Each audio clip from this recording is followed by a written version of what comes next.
म चाहिँ सैलुङतिर लागेँ अलिकति पानी अझ मौसम खुल्यो हुनाले अति म ढिलो चाहिँ भइसकेको छु हेर पुगिन्छ पुगिँदैन 4:27 भइसक्यो आधा घन्टा पुग्यो भने भइहाल्यो भने धेरै बेर बस्नु परेन मलाई बिहान पनि जाने प्लान छ बेलुकी चाहिँ म खासमा सनसेट हेर्नु मन लागेको थियो त्यो भएर जानु खोज्छ हो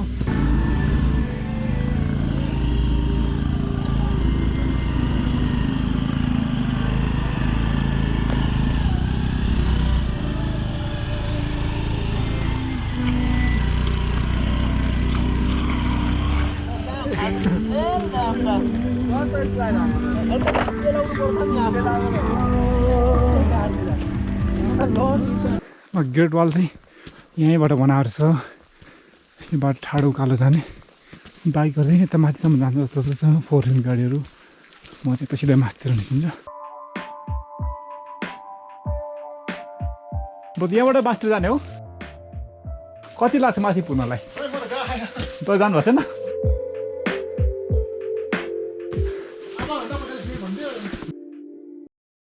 यो मिनी गेट वाल त फोटोमा त देखाएको थिएँ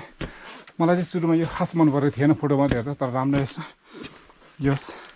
आउँदाखेरि तपाईँहरूलाई पछुतो चाहिँ लाग्दैन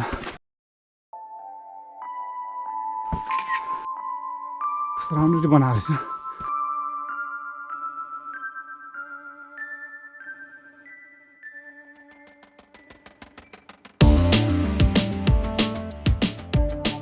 त्यहाँ पर चाहिँ टेन्टहरू टाइगर सुत्ने ठाउँ बनाएको रहेछ म माथि पुग्न कति लाग्छ चाँडै फर्किने कति बेर लाग्छ माथि पुग्न माथि पुग्नलाई त तपाईँलाई लाग्छ 4 घन्टै माथि 40 घन्टा लाग्छ भेटेर जाने भने माथि लाग्छ 4 घन्टा टाढो रहेछ है तपाईँ उहीँ पुगेर आउनु हो कि ए मन्दिर गएर आउनु हो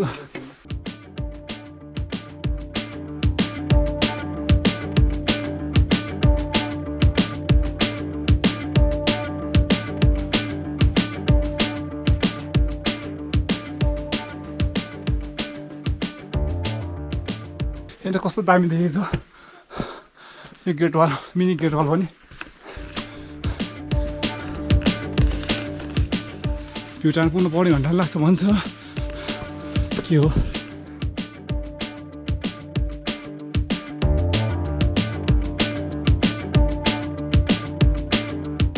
कस्तो दामी देखेको छ गेट वाल चाहिँ त्यहाँसम्म मात्र चाहिँ माथि डाँडा चाहिँ छैन हो है त्यहाँ गुराँसको जङ्गलहरू रहेछ बाटो कस्तो मजाले देखिएको छ डाँडासम्म पुगेर आउनु पर्ला जस्तो छ अहिलेलाई यो रात पुग्नु सकिने जस्तो छैन गेट वाल कतिपट्टि चाहिँ यस्तो ढुङ्गाहरू बिछाएको रहेछ साथी हो गेट वाल पछि त्यही डाँडासम्म पुऱ्याउँछ होला किन जति गाह्रो भइरहेछ मलाई चाहिँ अलिक स्पिड हिँडेको हुनाले सास बढिरहेछ हाइट पनि अब अलमोस्ट 27-28 मिटर 28-30 मिटर आइसक्यो होला अब चाहिँ सल्लाहको रुखहरू छ यता चाहिँ यहाँबाट लेफ्टतिर गयो भने चाहिँ महादेव गुफा जान्छ यहाँबाट राइटतिर चाहिँ सैलुङ जानुपर्ने छ तल पनि महादेव गुफा थियो एउटा हामी बसेको होटलभन्दा मुनि पनि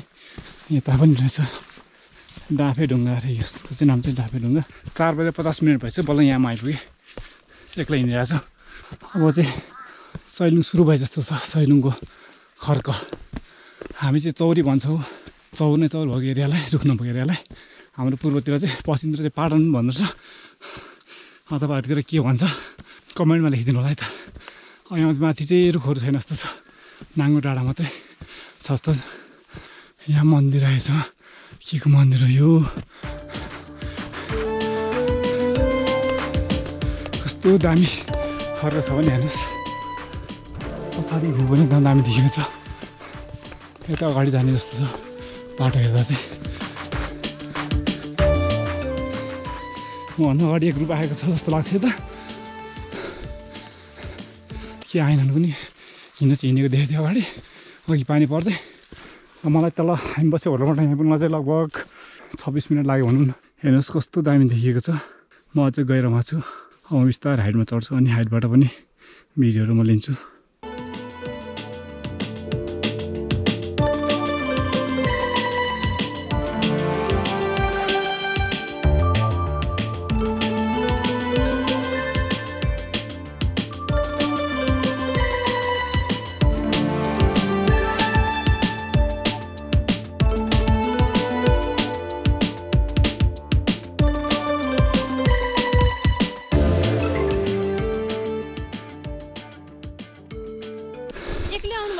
एक्लै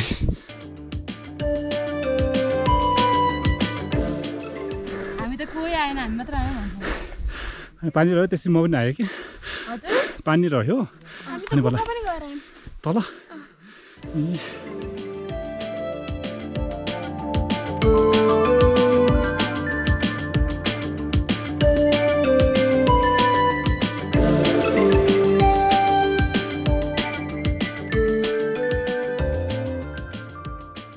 ठाउँ चाहिँ लास्टै दामी रहेछ सो म अर्को डाँडातिर लाग्छु फेरि त्यो पारितर्फ हेर्नुहोस् त कस्तो दामी देखेको छ पछाडि डाँडा थुम्काको डाँडा 100वटा ढुङ्गा थुम्की भएको हुनाले चाहिँ शैलुङ भने अरे यतापट्टि चाहिँ पुरै भिड रहेछ त्यहाँ माथि चाहिँ टिकटक पनि भन्दैछ कस्तो हुन थाल्यो भ्यूहरू सेक्ला भन्ने डर भइसक्यो अब मलाई त्यहाँदेखि पुग्नु धेरै छैन 5 मिनट जति लाग्छ होला यस्तै गर्ने भइसक्यो पसिना आएछ यस्तो जाडोमा पनि तर के छैन भ्यू चाहिँ मजाले देख्न पाइयो अब यो उसमा एकछिन हट्छ होला सायद हावा चलिरहेछ त्यहाँ माथि भ्यू टाढो पुगेर सनसेट हेर्न पाए हुन्थ्यो भने हो मेरो भनाइ चाहिँ त्यहाँ चौरी पनि चलिरहेछ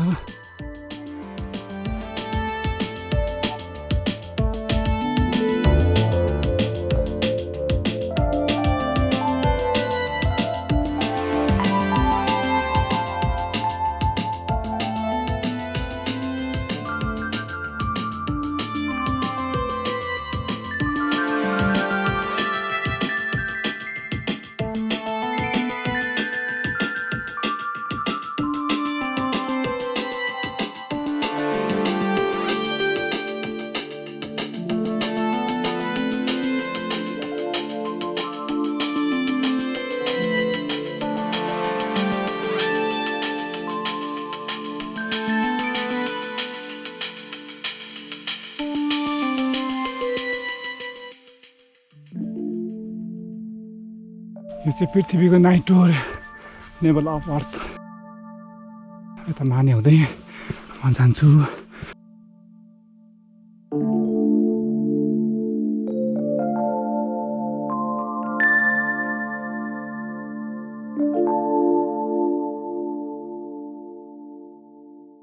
यता चाहिँ बुद्धको पाइला अरे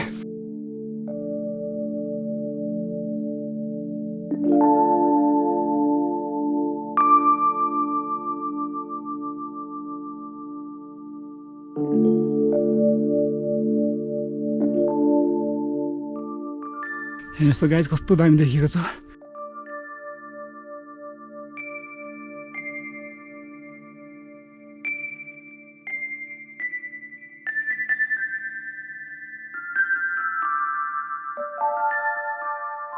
सायद घाङ गरलाई चाहिँ तामाङहरूको मान्छे मरेपछि कास्कीले गर्दाखेरि बस्ने ठाउँ भन्दा जस्तो छ हेर्दाखेरि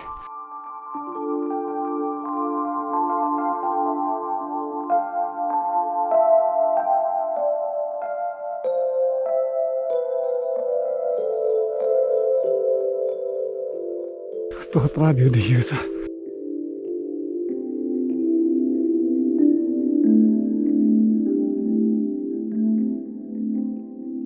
खोला खाएर चाहिँ त्यो तल डाँडा जस्तो छ यहाँबाट छिरे दाहिने पारेर जाउँ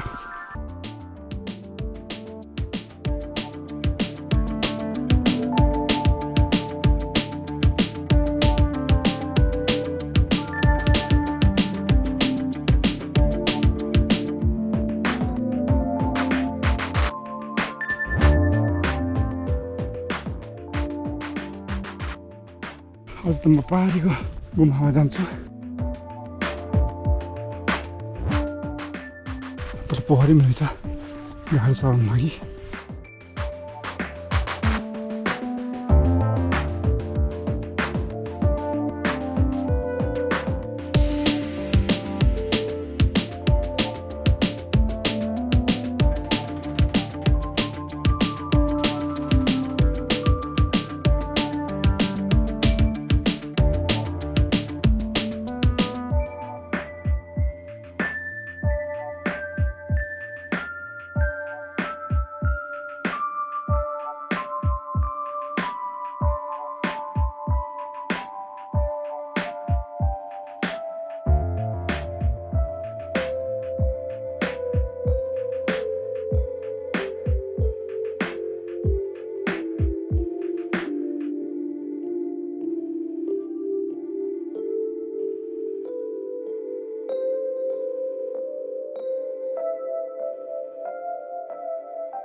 बन्द भइसक्यो के हो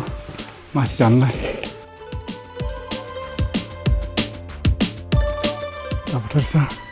टावर चाहिँ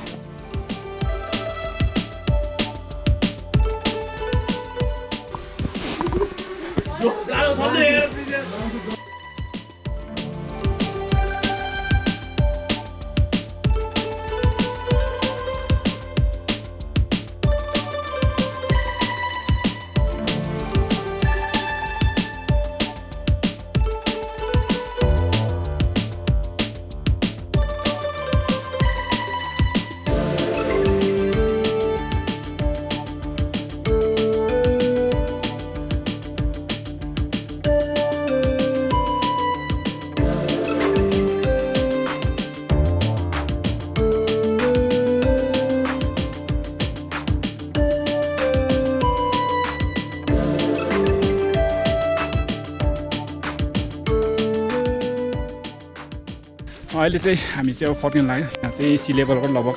2100 मिटर हाइटमा छ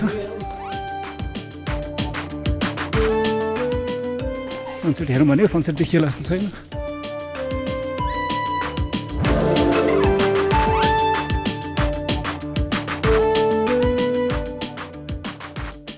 पहाडी घोडाले चढ्दैछ मान्छेहरू मर्नु लाग्यो अब चाहिँ याद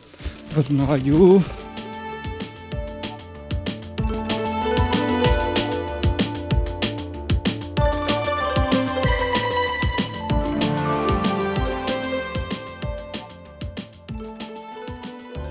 घोडाले प्लास्टिक खाएको हेर्नु मान्छेले जता भावी खाएर प्लास्टिक फालेर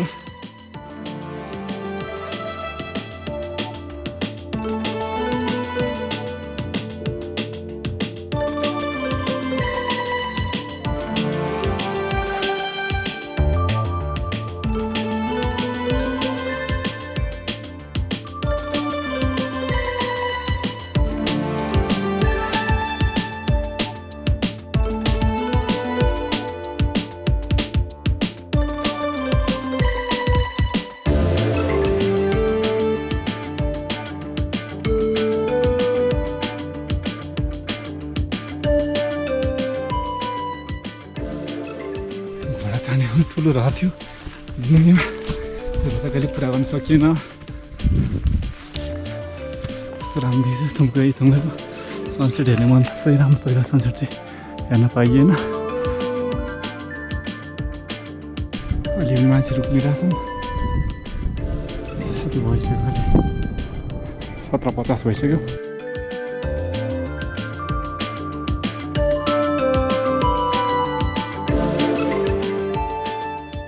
चाहिँ चौरीको पानी खाने ठाउँ जस्तो छ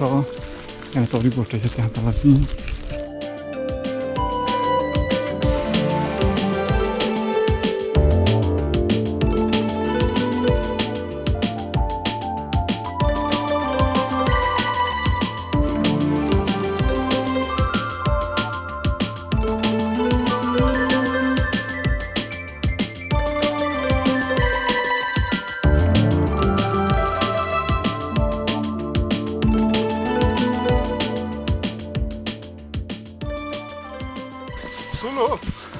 म मेरो साथीहरू हिँड्छ नि तर उनीहरू आएन अहिले हिँड्नु नसक्ने भएर म मात्रै आएको थाहा छैन मसँग छैन भने उयो चौरी गोठ थियो अघि भन्नुभयो त्यहाँ मागेर ल्याउनुहुन्थ्यो सनसेट त दामी देखिएछ मरु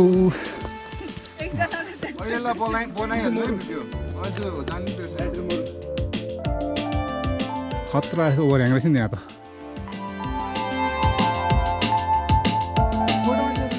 सनसेट कस्तो दामी देखिएछ भने बेलुकी झर्दै गर्दाखेरि